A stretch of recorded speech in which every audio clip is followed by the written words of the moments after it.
and welcome to the Ultimate Mindset Change podcast. Last week, I released an episode called How to Have Your Best Comeback in 2025 Ever, and we had a lot of questions. And it was all about the child, the adult, and the parent ego energy patterns, which can hijack you into procrastination, into feeling stressed, into imposter syndrome, into feeling anxious. And we had a lot of questions that we wanted to go through.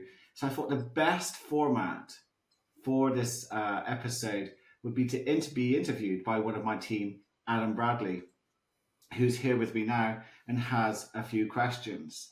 So if you are struggling, hi Adam, if you're struggling with any type of anxiety, stress, unhealthy habits, things that seem to be out of your control, and you've tried everything you can, but failed to sort them out, then this episode is perfect for you.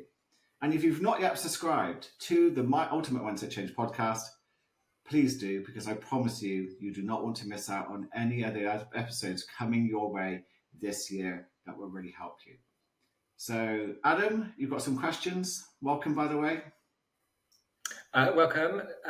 Thank you, Paul. Yes, thanks very much for your episode. It was a really, really good episode. Lots and lots of people on the Patreon community had many, many questions. I think before we dive into those specific questions, I have one big question for you, which was about the ego. Yeah. You explained it a little bit in the show, but I'm just wondering if you can clarify or give a little bit more detail into what the ego is and what your interpretation of what the ego is, because I know it's quite a big subject. It is a big subject. People have written about it. It is a big subject, and there's lots of different theories about what the actual ego is. So the way that I'm referring to it is in that sense of self-identity, that energy pattern, which is part of your consciousness, which gives you a sense of self-identity, and it does that using your past experiences, how you've been brought up. That creates thoughts, that creates your feelings, that creates your belief systems, and it filters out reality so that you can navigate yourself through this world. There's so much information out here.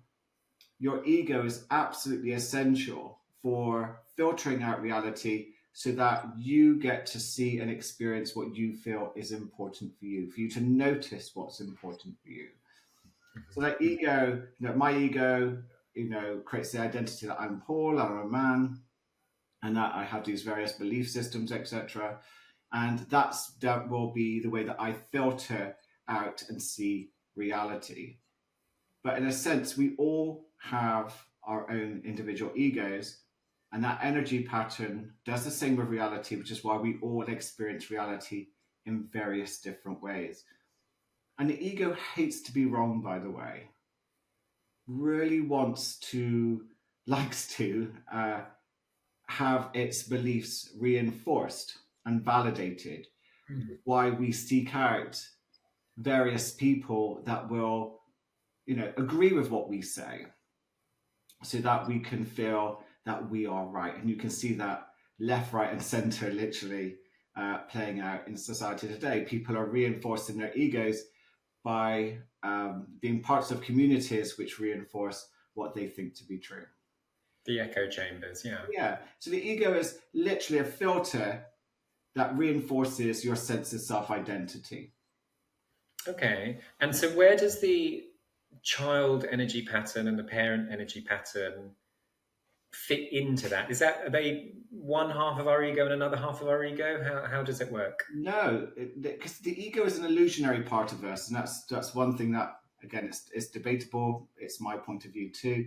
The ego is an illusionary part of us, which is literally an energy pattern that is like a filter. It changes. Our belief systems change all the time. One new piece of information, and that's it. You can literally change how you see your world, and your ego will change how you experience reality from that. It will filter reality in through itself to reinforce your new belief to be true. But the ego is, as an energy pattern, it's only a small part of us. But when it dominates us, we see the world through that lens. And one thing it's very good at doing is mimicking our past, and it's very good at mimicking parental influences. So the parental ego energy pattern would form from all the adult influences that were, that we had as we were growing up as children, that taught us how the world worked, that gave us rules. This is how you should be in life. And that voice plays out inside our heads. It can be very authoritative. It can be very disciplinarian. It can be very critical. It can be very judging. Yeah, but it can also be very nurturing. It really depends on the type of influences you would have growing up, and the way that culture plays into this. That can give you that parental voice inside your head. The religion, any teachers, anything that was of influence as you grew up from elders, adult caregivers, would give you a sense of that parental ego energy. Okay. And for me, the one word that I had in my head every time you were talking about the parental energy was the word should. Yeah. I felt like that's the energy where the word should and shouldn't come from. Yeah, that becomes internalized, and you can sense. Again, it depends on the context, but that it becomes an internal pressure, and I should be doing this, and I should be doing that. Can be the child energy. Whereas when you can hear that voice saying, you should do this, you should do that, it's like that when you go to meditate, for example, you might get this voice that's very parental saying, meditation is very good for you. If you did it, your life would be better. You need to be consistent. So you can hear this voice inside your mind.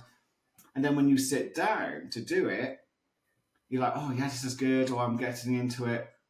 You can feel the child ego energy pattern begin to hijack you into, I'm not doing it right, my mind's wandered, this is boring, how much time have I got left? I might as well just stop this now because it's not for me. And then afterwards, you can flip-flop back into the parent and say, well, your willpower was rubbish, you didn't last very long. It can have a go at you for not doing the thing that your child ego state sort of rebelled against or had an issue with. Yeah, I definitely recognise the push and pull between being in child ego, being in child energy pattern, and not wanting to do something, and then later berating myself as the parent energy. You should have done it, and then the next day going back, I don't want to do this. You should do. I don't want to do it. You should have done. Yeah. Well, it goes so you can have the critical voice telling you should do something. Then you can have the attempt, which can be the child. Okay, and then it fails. So then you've got the critical voice then from the parent saying, well, you should have done better. And then then you can flip-flop back into the child again and feel guilty and ashamed for having failed. So it's so clever how you can flip-flop out of these ego energy patterns from parental to child. And let's discuss the child for a moment, how that happens. So the child ego energy pattern forms and is mimicked by your ego from how you adapted as a child to adult influences. So they're teaching you how the world worked, and that would have been how you adapted. So you may find yourself being a people pleaser or a problem solver, because as a child, pleasing your parents and problem solving brothers and sisters or teachers to stay safe would form into a pattern for you. And if you repeated that, then you might have got a pat on the back or rewarded, or you literally didn't get told off. So that was good for you. So that can become some people's behaviors. And it's very common to hear people beginning to feel a lot smaller and a lot younger when that part of them begins to take over, and it's frightened that it's going to get some form of rejection if they don't enter into that child ego energy pattern. Yeah. So again, it's a lot of anxiety comes from this part. A lot of procrastination comes from this part. So I think for me, one of the aha moments from listening to the podcast episode was the fact that there are two different types of child energy patterns. In my head, when I've pictured it, it's always been the rebellious child having a tantrum, no, I don't want to, stamping their feet and really refusing. But there's also one, which I definitely recognize in myself, which is the compliant people pleaser, which also stops things being achieved because we are busy, I am busy doing what other people want. Yeah, it's amazing. A great question to ask yourself is, what am I delaying in my life due to wanting to please other people? It's a very powerful a question to ask yourself. And in a way, it's natural that it's happening, but it's also quite a dishonest way of living. And that inauthenticity from being hijacked that way is what can make us feel quite stressed and ill. So again, it's you have to, as I said, the main message of that podcast episode, and it's the theme for my work this year. It's the theme for the podcast and my socials. Is you can't afford to keep letting your child or parent ego energy pattern be dominant and hijack you this way, especially when it comes to being, in unhelpful states of mind where you are procrastinating or where you are pressing, excuse my language, where you're pressing the fuck it button repeatedly, as it gets near the weekend, or you're a little bit stressed and suddenly those bad habits, which, you didn't want to do as the adult energy, suddenly become much more alluring because you're being hijacked now, and it's like, well, I might as well have that drink. I might as well have those. Friday. I might as well have that bucket of ice cream. So, in a sense, this is where the kind of the ego gets you from this. It builds up the stress. It's the parent can be quite critical of what you're thinking about, and that adds more stress. Child's getting ready, hands hovering over, press that fuck it button. Yeah, and as soon as it's pressed, the parent's in with the guilt trip, and then you've got the guilt and the shame afterwards. So again, it's this flip-flopping out, and it's a miserable way to live life. And each person listening to this has their dreams, has the things that they really want to experience, and it's so fascinating. We've all done it. We've all been held back this way. The only thing holding us back is a hijack. That's an illusion. It's not even real. Yeah, it does sound, at the moment, it does sound like there's no way, there's no winning in this situation. But I understand that we're going to be talking about there is a way, there is a solution later. Yeah. Is it a good point now to talk about the examples that were given in the Patreon community after the episode? Yeah, absolutely. And just to add one more thing to the child thing as well. Oh, yes. It's the child, so you might be compliant, you might be shut yourself down, you might make yourself smaller to stay safe. And I think a lot of people listening to this will recognize that. But also the child can be that rebellious fuck it button presser. I hate authority, I hate being told what to do. You can feel that tension inside that just wants to be naughty, wants to agitate other people and poke the bear. So in a sense, awareness is key. And that's why I just wanted to bring it back up, that awareness is key. If you get a sense of, I feel like a bit like a child, or I feel quite parental, that's when you can begin to, and that self-awareness is fantastic, because that's a starting point where you have the power to change. Okay. Thank you. So these are some of the real life examples of issues or pain points that people have come up with on the Patreon community. So maybe let's talk a little bit about some of these. Someone wrote that they often come up with the worst case scenarios, which stops them moving forward. Yeah, and that's. What would you say to that? Yeah, it's. This is, again, the child ego energy state usually is responsible for that. Okay. Because think about how irrational those what if thoughts are, those catastrophizing thoughts are. And they can be very dramatic, very, very creative and imaginative, as if it was from a child's mind, funnily enough. Okay. Yeah, in a sense, that's what a child would have learned from a young age. That's what a child would have learnt. There's a monster underneath the bed. There's the undead in my closet. Maybe they wouldn't say the word undead, but a ghost. So a child learns as it grows up to catastrophize, which is a natural human condition, by the way. There's nothing wrong with catastrophizing itself. It's whether you fall for it or not that was when it becomes the problem. Because again, the worst case scenario is how we evolved as a species to stay safe. So it's a natural part of our makeup to be able to jump to, if we hear a roar in the jungle, instead of if it was a waterfall, but we didn't know that, that might not be in our best interest to jump to that conclusion. It might be better to jump to the idea it could be a lion or tiger. So it's actually keeping you safe.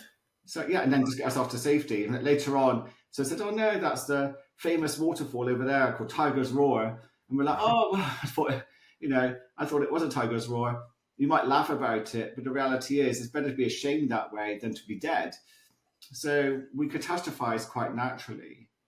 The one thing about that is we don't live in a society today, for most of us anyway, where we're going to have to fight for survival. When we're fighting for survival, we could ignore everything I'm talking about here. So again, it's totally out of context for when the child is hijacking you with what if and catastrophizing thoughts. And there can be a lot of therapy around that, which can be useful. But I think as an alternative, you can't let the child hijack you that way. And okay, there were quite a few around catastrophizing, not maybe necessarily using those exact words. People with health anxiety, people who, this one resonated with me a lot, being a little bit scared of peace. When everything seems calm and peaceful, that's when you worry, actually, there's something I haven't thought of. That's the moment that the tiger's going to pounce out of nowhere because you've let your guard down for a few minutes or a few seconds. Yeah, that was a beautiful point. And I'm glad you can relate to that. I can relate to that because when I had my anxiety disorder, when I eventually, as the anxiety disorder was beginning to disappear, I started to experience moments of peace. And it panicked me. I didn't know what that was. It felt very alien. But in a sense, it did feel like, well, what next? What could happen next? Because you're so used to being on guard. And that's the child ego state, trying to protect you from dangers that doesn't even exist. But yet, the way that you think and feel, the illusion feels so real that these things could happen. And it ramps up the percentage in your head, the chances of it happening, so it feels very likely. But the reality is it isn't. We know that over 90% of what we worry about never happens. So in a sense, it's the ability to filter out and become aware of what it is that we're worrying about makes a big difference. And when a child is worrying about, for example, the lack of peace and what could happen next, that's a beautiful opportunity, by the way. The child and the ego energy patterns are not our enemies. They've just been conditioned to mimic the past, and they're just mimicking it. And every time they mimic it, it's happening for you, not to you.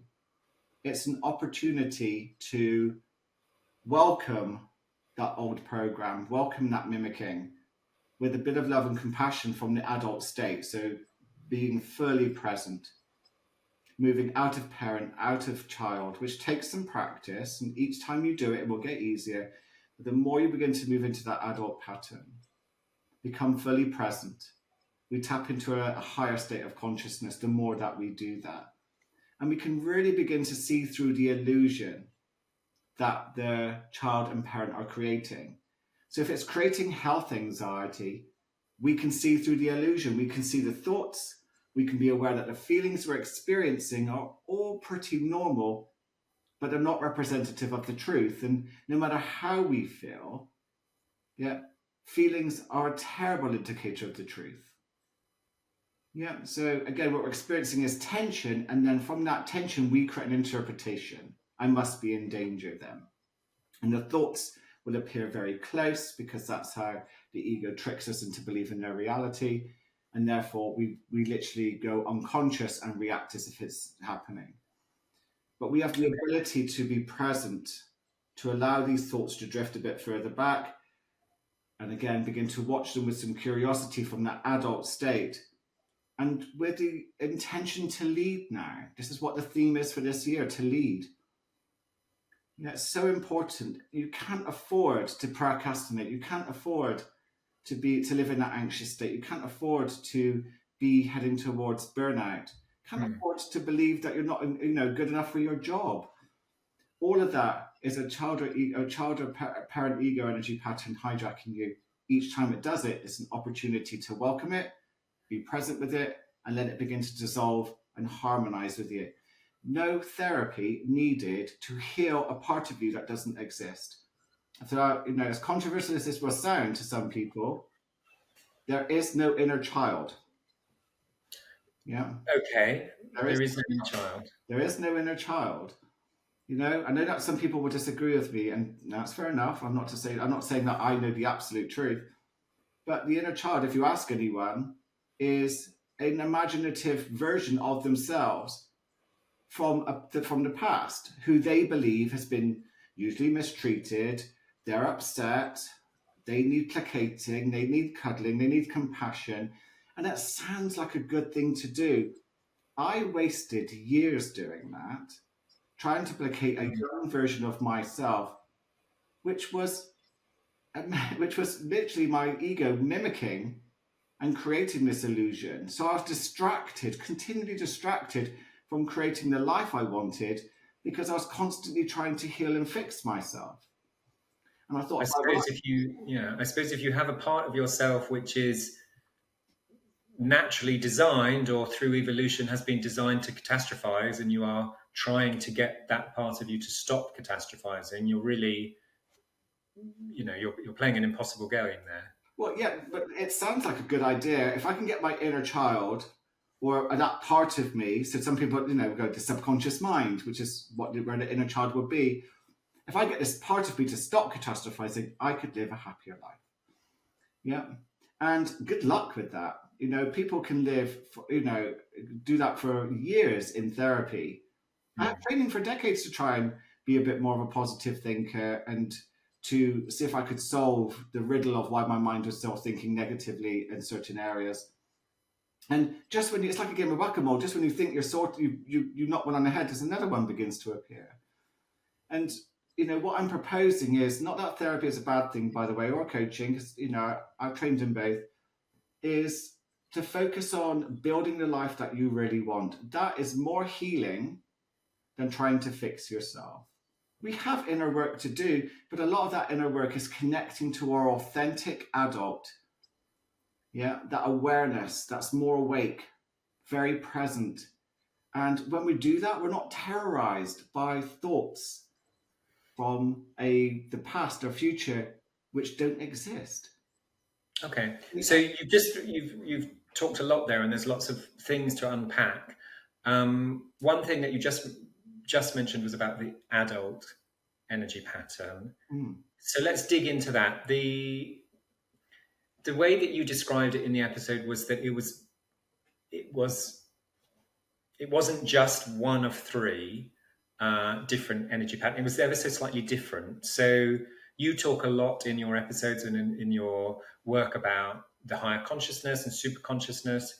And I'm just wondering, what is the relationship between what you see as the adult energy pattern and higher consciousness, the higher self, the super consciousness?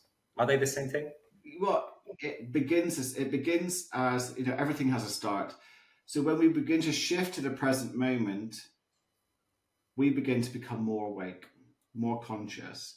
We notice that when our attention is fully in the here and now, that the thoughts from the child or parent begin to dissolve and cease to exist.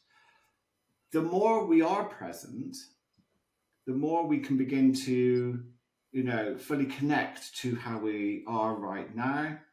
And any thoughts or feelings just begin to just pass like clouds in the sky. The more we do that, the more we begin to connect to that authentic part of us, which is a higher form of consciousness. And the more you do that, you begin to connect to your super consciousness, which is that true self of yours. It's just a different state, but you feel more aligned, you feel more intuitive, It's your innate wisdom, your innate creativity. It's your innate guiding compass. And that signal, by the way, is always there to connect to. Yeah, but the more you practice it, the easier it is to connect to it. So people do that within meditation. They might do that on walks where they have nothing to listen to, but they're just connecting with themselves and nature. They do it when they journal, and some people access it when they're, entering flow states. I've accessed it when I've been skiing. So you get a sense of wellness, of feeling grounded, like time feels very, very different, and you feel connected on a much deeper level. So it's much more. So the adult energy is much more. It starts off. Let's say deeper than the child or the parent energy. Well, the adult is. I think the adult energy is more surface, but the more you begin to connect to it, the adult energy is connecting you to your, higher consciousness and to your super consciousness. So they're different. Higher consciousness and super consciousness are pretty much the same thing. Okay. All points at being more awake consciously. So less dreaming in the daytime, less autopilot, more conscious creating.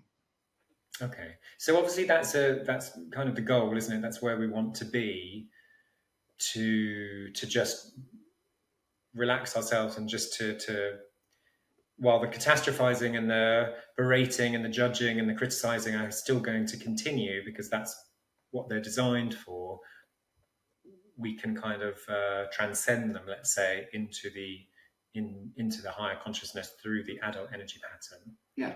So my question is, one of my questions, okay, is how do we, when I am in the midst of people pleasing or criticizing myself or rebelling and distracting myself from the work I have to do by I don't know, watching another episode on Netflix,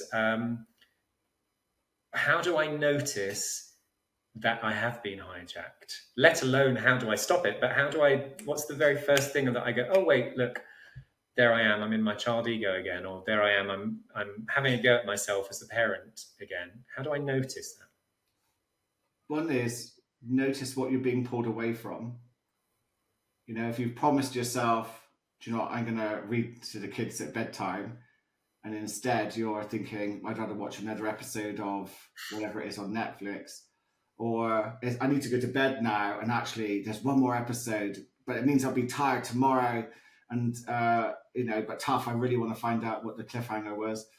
You've got to get a sense of what energy, what does it feel like, what are they pulling you away from? Because again, it has to be in context, but is it unhealthy? Is it sabotaging? We talked about the bedtime thing just then, but there's something known as revenge bedtime procrastination, which is that you got to go to bed, but there's a part of you that just seems to hijack you into, let's just stay up longer. We've not had enough fun yet. We've only just got home from work, and we should have a bit more time to ourselves, and that should be on your phone. You can get lost in doom scrolling or whatever social media app that you're on, and you might actually get stuck playing games or Netflix, etc. And in a sense, there's another part of you thinking we need to get to bed because we've got to be up at 6 a.m. for the train, and this is going to impact your sleep. But we can feel powerless to that. There's usually the child hijacking because again, we're not aware of what it's doing, and you've got to get a sense of the energy. Does it feel childlike? Are you rebelling? Have you pressed the fuck it button? Or if you're in a situation where you're being really compliant and people pleasing and not speaking up about your boundaries or needs, are you being hijacked then? Again, that's a child. So the feeling and the consequences that's happening in that moment are a good indicator. Okay. Yeah. And run me through again, once you have noticed, once you have thought, oh yes, here I am, scrolling again, I'm in my child ego, I really should go to bed, but I want to have a bit more me time. How do I then get into my adult energy? Run me through the process again. Yeah, it's again, I would use an ABC system, which we've talked about on the show before. So you want to kind of not fight your ego. It's happening, it's doing its thing. It's the acceptance of it. And if you're feeling stressed and anxious, breathing into it slow and low. So the acceptance, the breathing is slow and low. And choose to move back into an adult energy pattern. So bringing yourself fully to the present moment, being mindful, observing what thoughts and feelings you have, and just being curious about what you're experiencing. That in itself can begin to break the pattern, break the spell of what you've been hijacked by. So as you move back into adult, you might actually think, what was I panicking about? I do have an extra half an hour. I could stay up. That's okay. And again, it becomes more of a choice rather than reaction. Or actually, no, now is a good time to go to bed because fast forwarding, I don't want to feel tired tomorrow because I've got an important meeting, or I want to be present with the kids. So in a sense, it's moving back into adult gives us choice. Becoming aware of what is it that would be good for us. And if you're thinking, well, yeah, I keep doing this, I keep wanting to spend the evening, trying to have fun, that could be a great indicator that there needs to be a bit more fun in your life. Are you working so hard? And by the time you've got home, where's the joy? Where's the play? Where's the creativity? And the inner child the ego energy of the child begins to materialize. And it's kind of got a message there too. So again, we talked about it earlier, often we can tap into that child energy to have fun, to be playful, to be creative. And that's great. And if we don't get to do enough of the fun stuff, then what is life for? It's very easy to be so routined in life that you suck all the joy out of it. I've done that. I think you mentioned something I really liked on the show was that you mentioned about labeling, which I thought was such a great idea of saying, oh, here I go again, or here the parent energy goes again, it's having a go at me. Yeah. Here's the child refusing to do X, Y, and Z because it wants to do A, B, and C. And that, I really like that.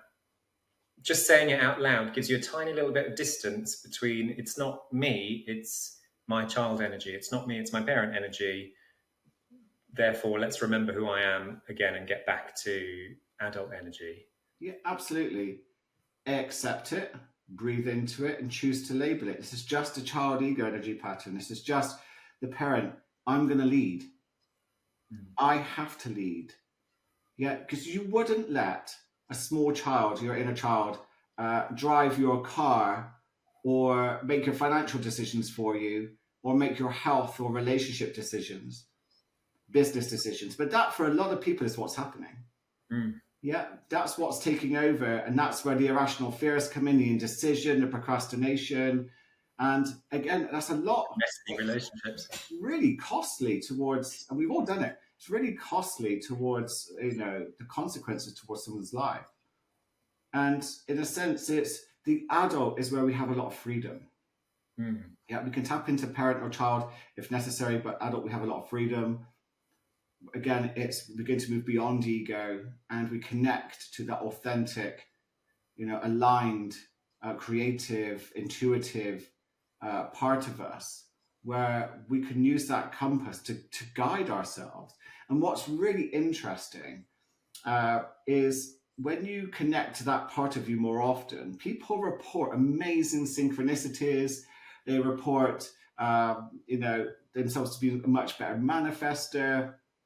All sorts of opportunities seem to begin to appear for them. Okay. So you mentioned a little bit about relationships just then. You wouldn't let your child ego kind of be in charge of your relationships, although I've certainly done it in the past. What I did find fascinating, one thing that was really amazing was about the reflection. So I'm acting like a parent, the person is going to reflect back at me, the child. I'm asking for that. Or I'm acting like a child, the person is going to suddenly become my parent or act like my parent. You mentioned a example of a client called Jane who had that kind of parent-child relationship with her boyfriend, and that she had had many similar relationships. So why on earth would somebody do that? Why would somebody be attracted to somebody, or maybe consciously, subconsciously seek out relationships where they are the parent or where they are the child, and they have that, very unbalanced relationship?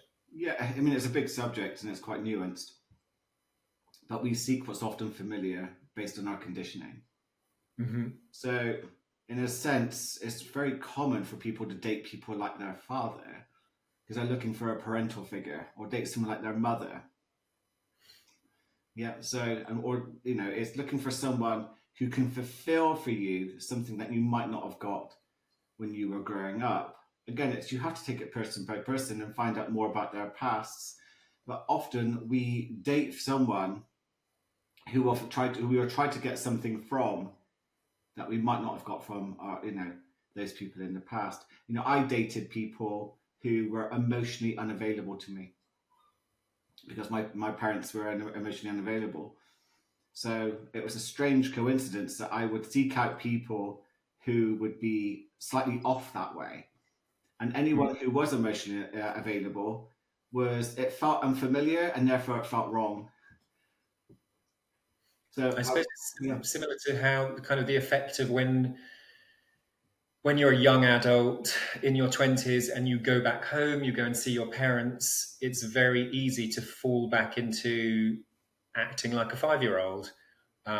Even though you're now 25, suddenly your parents act like critical parents, and you're suddenly moaning and screaming and having a tantrum like the person you were 20 years before. Yeah, it reminds me of when I used to go home to see my parents. It's my dad would take that very parental role with me, and I could find myself rebelling and trying to fight back. And again, you can fall back into those role patterns because, and this is a really important part to remember with being in child or parent, is that we can invite other people to be in an ego state depending on which one we're in. So if we are in a child ourselves, that energy pattern, we can invite people to parent us and then get really angry about it, really resentful, because it's just mimicking history. Yeah. And if we, again, depends on how we're being in child. Are we being a rebellious child, or being compliant? And what we're inviting back from other people. I hear quite a lot how many people say, yeah, I keep being victimized and I keep being treated this way. And whilst I wouldn't say it to them unless they asked, I would say that they're probably inviting it without even realizing it. You see? So again, and also some people are really good at inviting, if they're in a parental state, they're good at inviting you to come back at them from a child state. Yeah. Yeah. And so again, it's really important to be aware of that and move into adult and the adult ego energy pattern, and then begin to invite that back. So yes, that's what I was going to next ask. So you've noticed it, you've realized, hey, I'm always being the child in this one-to-one interaction, or I'm always being the parent. I want to change it around. How do you therefore change it around? Is it simply like you become the adult and that will invite the adult back? Or do you need to sit down and talk to your partner and say, hey, you know what? I'm nagging you. You never do anything I want you to do, but this energy is not correct. Let's switch it around. How does it work? Yeah, you again, when you move into adult, we tend to invite adult back, but it's not guaranteed.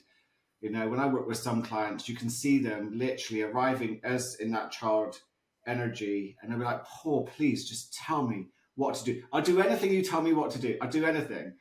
And in a sense, I can feel myself wanting to parent, and I can feel myself, being invited to parent, but it can't happen because it would be just really disempowering for the actual client. So it has to be adult to adult. And, establishing that boundary is really important, which is why I teach this in one of the first coaching sessions. We get a sense of it has to be equal between us. If I see you as lower than me and for some reason, like I'm okay, you're not okay, or I'm not okay, you're not okay, it can be really unhealthy. So we really want to be aware of how are we, this is why it's from transactional analysis. And I have changed some of the language to do with energy patterns because of that we're energy. So I feel like I've upgraded it a little, but you really want to be aware of the transaction between you two. And an adult to adult tends to be quite healthy, non-judging, listening, again, a deeper understanding, deeper connectivity. So it's helpful to label it out loud and just say, listen, I want to be an adult. I want you to be an adult. Let's do that together. If they understand it, you don't want to suddenly just say to people, I think you're being quite childlike. So, there's a tactful way to do it. Now, because some people, that's like it's that will move into a defensive mode. So if they understand the theory around it, you can explain it. Let's have a look at this together. Let's talk about what states we're both, we both trigger each other in, and you could do a personal example. I feel like I invite you to be my parent sometimes because you're always doing the housework and having a go at me because I'm not doing my fair share. And I really could do a lot more to do that. And, I need to be in an adult state. And if you could be too, then we can do this together. So if you both understand the theory, you can both help each other when you're when you're flip-flopping out of a state that's not useful. And instead, it could be a really helpful conversation. Difficult, but useful. Yeah. And that's the thing is the expectation to get it right can be from the parent, or the pressure to get it right can be the child. It's that awareness of let's just do our best as adults and just see what happens. And the more you connect to that higher level of consciousness, the easier it gets anyway. But you want to just practice it as a tool with things that triggers you. Because you don't want to say to your partner, look at you being in child all of a sudden, which would be them being either child or parent in themselves. So again, it's what we're inviting back. It's not about point scoring. It's about being, a wonderful, healthy relationship that can come from being adult to adult. Mm-hmm. So, okay.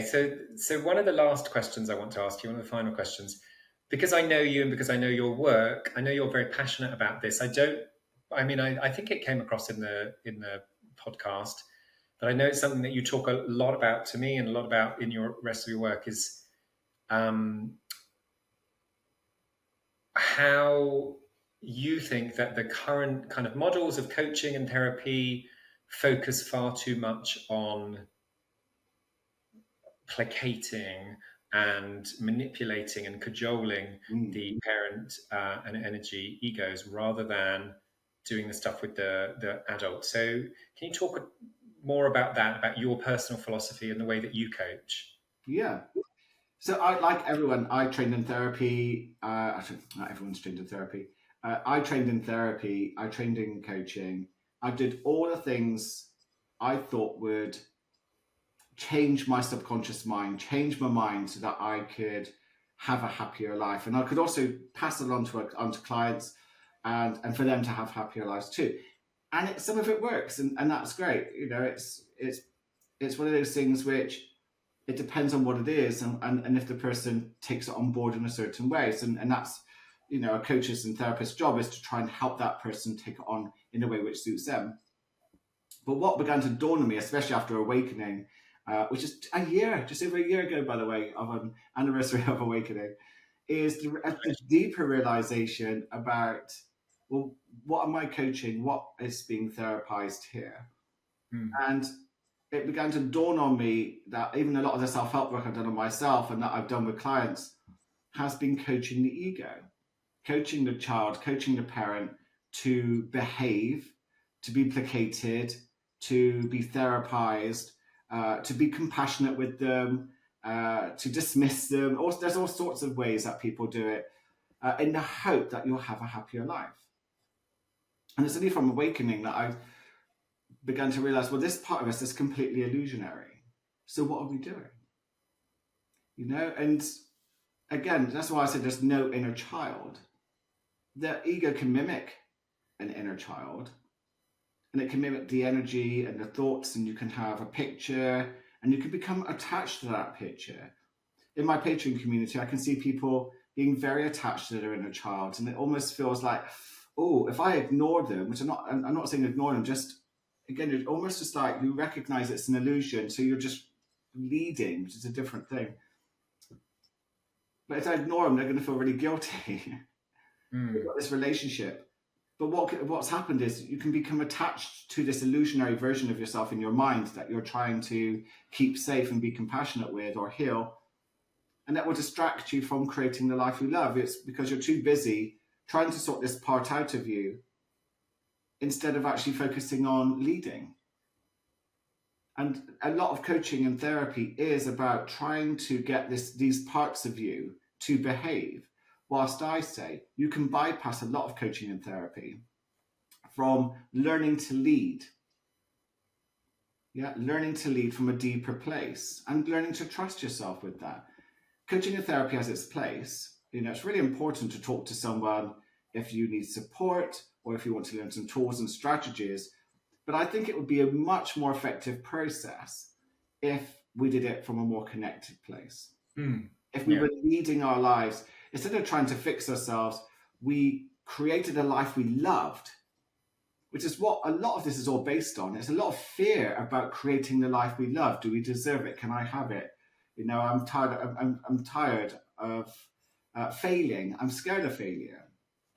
So, in that, again, it's these ego parts hijacking us. In a sense, therapy would, with those parts, go back over your history, which is an illusionary history, made up of fragments of memories in your mind of what you thought happened, and try to reconcile that. But I'm not saying that's not useful in some places, but how much do we want to spend on that? You could spend years reconcile a past that no longer exists and only happened from your perspective, and is now just a series of memories which are not necessarily the truth. Memories, distort and change over time, which is why it's really important to, I think, move on from that in coaching and therapy to leading from a deeper place and coaching that part of us, really exercising that part of us, rather than over-focus on a child or parent ego state, and called ego states and transaction analysis, which is why sometimes I refer to it that way. But I like the name ego energy patterns. And just leaving those behind, letting them do their thing. They're always going to be there catastrophizing and berating and judging and going forward as your adult. Yeah, but the more you move into adult, they begin to harmonize with you anyway. Oh, okay. They do harmonize with you, and we hear them a lot less. You feel a lot more peaceful, feel a lot more awake. But if we don't look after ourselves, if we are too busy, if we are ill, or there's a hormonal problem, or a health problem, then those parts of us can sound a lot louder. Yeah, they're like, in a sense, they can be like a warning system. They're a messenger, we talked about with anxiety, it's a message that there's something unsustainable happening in our lives right now. And it needs our attention. So when the parent and child is a hijacking, that's happening for us because it's giving us a sense of there needs to be something changed in my life right now. I need to lead, but I also may need to make some lifestyle changes so that my nervous system is in a much calmer place. If the nervous system is in a calm place, we can feel more adult and awake. If it's really dysregulated and struggling from lifestyle choices, which is pretty normal in the 21st century to be under pressure this way, which is why anxiety and stress are a perfectly normal response to 24th century living and how we're forcing ourselves to live. But the warning systems are the parent and child. They'll just simply mimic the past and get us to repeat old behaviors, which are so painful at times. We demand change, or we try to numb it with drugs, drink, and food and things, which is, we know how that goes for a lot of people. Okay. My very last question, just a short question for you. The impression I got from the podcast was that adult energy and the child energy and the parent energy fight, let's say, or constant squabble between them, kind of explains everything in coaching. Is that true? Do you think that there's parts of this that the ego energy patterns don't explain for people? Well, we're in one of those energy patterns throughout the day, so we're in an adult energy pattern now. So we're fully understanding, present with each other, listening. So that's a great thing. Mm. If, you can sense if any of us was slipping into a parental or child pattern from the behaviors that come. And I think it does explain which one are we in and which one are we in more often, and what's helpful here. So I said, if we have a look at any behavior, it's really interesting. I've never had a client go, I don't know which energy pattern that is. I don't know. Yeah. They usually go, oh, yeah, I know. I know who that is. And, there'll be some sort of, this happened in my past, or this is what I think is being mimicked. So again, it's the message from this whole episode is the awareness will help you wake up and lead. Act as if you're the adult, act as if you're present, act as if you're that powerful resource in the here and now. And the more you practice it, the more it becomes your reality. And this is where we create our life from. This is where we create the life that we truly want, free from the limitations of our minds. Because it's only the parent and child that are likely to try to limit it. Okay. Your adult isn't going to. It taps into a deeper sense of consciousness. So where would be the limitations? Infinite possibilities begin to form in regards to what we are capable of. The only thing that says you can't have any of that is going to be the child or parent mimicking the past and trying to hold you back because, hey, let's stick to what's familiar. Going for a life you want is unfamiliar, so let's hold you back. Okay, thank you. That was very clear. Okay, good. Any other questions? Is that it? I think we've covered everything I wanted to talk about. Thank you. Good. Adam, thank you very much for interviewing me. Great interviewer. Loved you having on the show today. And to listeners, I hope this made sense for you. I really want you to focus on this year to make sure that you are leading. Become aware of the parent or child. Become aware of where they're hijacking you. Become aware of what the consequences are. And with small steps, practice becoming present. Practice with, being that adult awareness and taking steps in that state, in the here and now, to creating the life that you truly want. And it is going to feel difficult at times, but I promise you, it does get easier, and it's a gift that keeps on giving. So I want to say thank you very much to Adam. Thank you very much for listening to this show. It's great to have you here with me. And if you want to join my Patreon community and get involved with this show, get my daily voice notes, have the access to my library of content. The link is in the show notes. And I will look forward to connecting with you in the very next episode. Have a very wonderful, peaceful, and present day.